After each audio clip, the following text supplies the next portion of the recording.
Hello ladies and gentlemen, welcome back to the Trondheim National Park, where we are slowing things down a bit today with something simple. A small pasture for a flock of Dall sheep.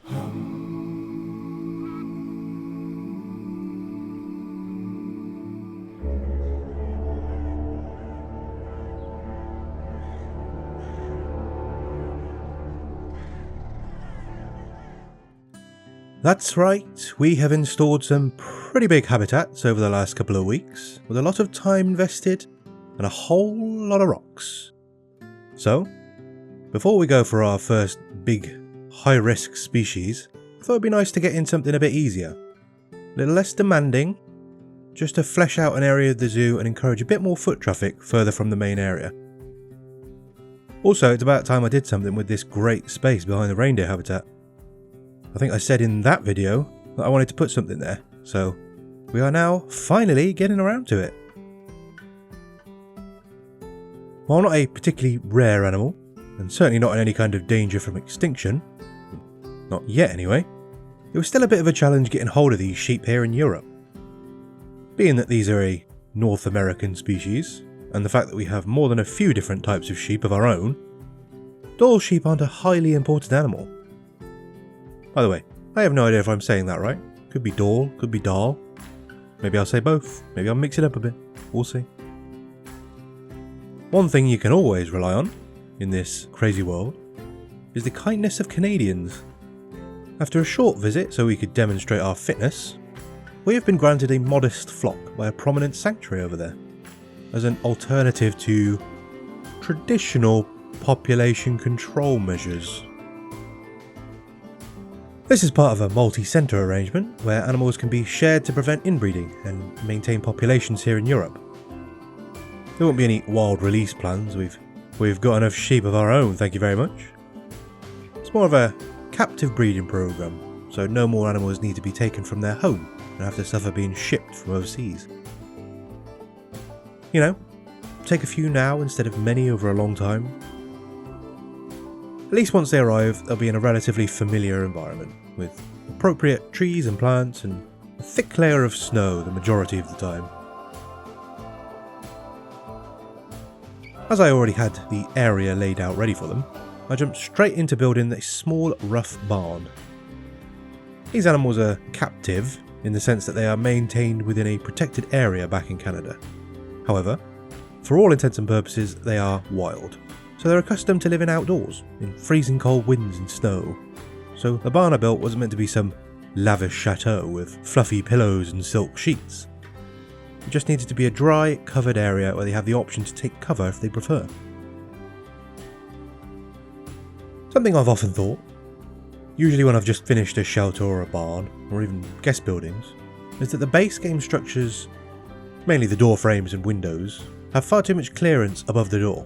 So you have these unnecessarily high ceilings. You can get away with it most of the time, but for this barn I decided to try and do something about it. I lowered the main frame of the build so that it was a bit closer to the top of the door, a distance that made sense. And it looked good, but that in itself brings some other issues into view. Even the shortest versions of some planks aren't small enough for a lot of areas. We almost need a half-metre piece for each type for patching areas. Anyway, I did my best with some smaller paintable bits of wood to try and cover it up. It still stands out a bit, but it's at the back, so it's out of view, not the end of the world.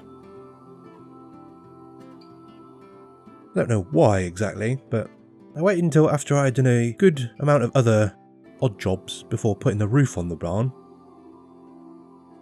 Might seem strange to you that I don't know why.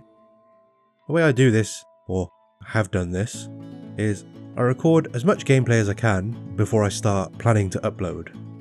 So the gameplay is done, I can just edit and record voiceover in the week. Basically just trying to stay ahead, make sure that I have space to take a break and refresh my brain, or fall behind a little bit if I need to. So watching some of the things that I've done in the past make no sense to me whatsoever. I usually try and make something up to account for it, but in this case, I have no good excuse. I just obviously thought that the roof could wait. Once again, I've forgotten what I was talking about. My brain's kind of like one of those rowing teams. You know, like Cambridge, Oxford. Except there's one more person pulling left. So a thought starts off strong, but gradually drifts off until it inevitably hits an embankment or a barge. Then you have to reset and start all over again. Or you drown. I think that's where the metaphor fails there. We are currently succeeding financially, despite my best efforts to neglect the guests. Can't remember if I had built the guest services area or if it's still a flat space at the end of the Moose Bridge. There are a couple of buildings actually, and areas, that will just appear without much explanation. I'd intended to make a video just doing all the little odd jobs, like the bridge and the big staircase, the entrance building. But I never start them with a plan, so there's a lot of restarting and changing between jobs. It's also something I've heard said quite a lot by a lot of creators. Always make something you would want to watch yourself. And those non-enclosure buildings have nothing to do with animals, just don't interest me.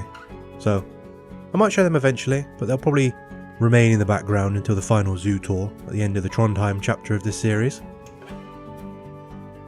I'm actually looking forward to that. Not that I'm wanting to move on anytime soon, but that walkthrough is really fulfilling. Seeing all the different stages come together. All the little bits of work making this one big, complete thing. Then closing up and never looking at it again. This is one of the reasons I wanted to start Planet Zoo on YouTube. I might have said this before actually. Can't tell you how many zoos I've started and then, you take a break or you get distracted, you move on to something else, a new game or a new hobby. Then you come back having completely lost track and just end up starting over. There's no better motivation than knowing there's someone, even just one person, invested and wanting to see the results. Also, I say I'm not wanting to move on too soon. I kind of need to get a shift on if I am going to have any chance of finishing this series before Planet Zoo 2. I will definitely be starting Ultimate Keeper 2 when it arrives, but we've barely scratched the surface here. It'd be great to up the level of output at some point. It's actually the voiceover that is the limiting factor at the moment. I have to write in my day job, so putting a script together feels a bit like work. But everything else I love. Even recording the voiceover, which I used to hate. I'm actually enjoying now. So I'd like to say that this channel will be sticking around for a while, all being good. Returning to the task at hand, we are taking on, as I said, a modest flock of sheep. That's because I still remember the issues with the Hill Radnor sheep in the Highland Reserve. It's very hard to say Hill Radnor and not put on a fake Welsh accent, by the way. Doubling the population every breeding season sounds like a great thing, right? In theory, sure. But sheep are good for two things: wool and poo. Yeah. The sheep and the goats were my manure factories in the reserve. Constantly throwing up cleanliness alerts because the keepers are on their limits and can't clean as fast as the sheep can poop. Well, this time we already have a pain in my ass, giving constant messages, and that's the penguins. Not pooping, but reproducing. If this is any reflection of real life, penguins are in no danger of extinction. If anything, we should be concerned about a global takeover. A penguin master race. We have the brains, but they have the numbers. Anyway, I'm trying to keep things calm around here, so we'll stick to a small group to start with, and see how we get on. One thing that makes me regret the mountains and long for the flatlands of the Highland Reserve is the tedium of placing fences. Sounds pretty simple, right? Especially here. What a simple fence, you might say. But you'd be wrong. The posts need to stay upright, so you can copy and move it, but everything in between the posts needs to follow the angle of the ground, so everyone needs to be adjusted individually. So, what I'm saying is, my problems are small, and not worth complaining about. Sometimes it is the tedious things that are the hardest tasks. I know anyone who's ever worked a repetitive job knows that. Give me a challenge any day. Let my brain work a bit. Talking about brains working, or I guess not working in this case.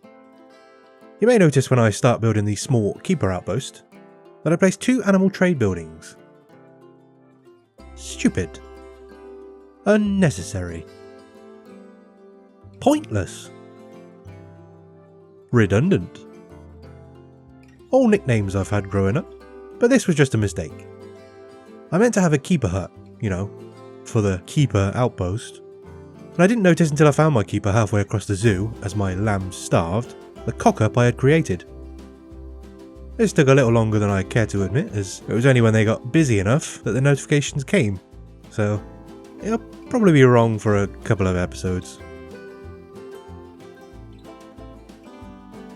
As always, I don't appreciate animals that have a low foliage requirement, and sheep and goats are consistently disappointing from that perspective.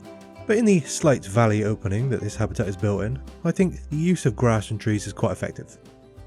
Helped quite a lot by more rocks, obviously. And then, at long last, the final piece of the puzzle, the king's crown, the roof for the barn I built literally at the start of the video. A full circle moment, I suppose. See? I did find a way to spin it in the end. Anyway, that's going to be all from my voice. Make sure, as always, to stick around for those scenic shots at the end. Thank you for watching, and I will see you again next week.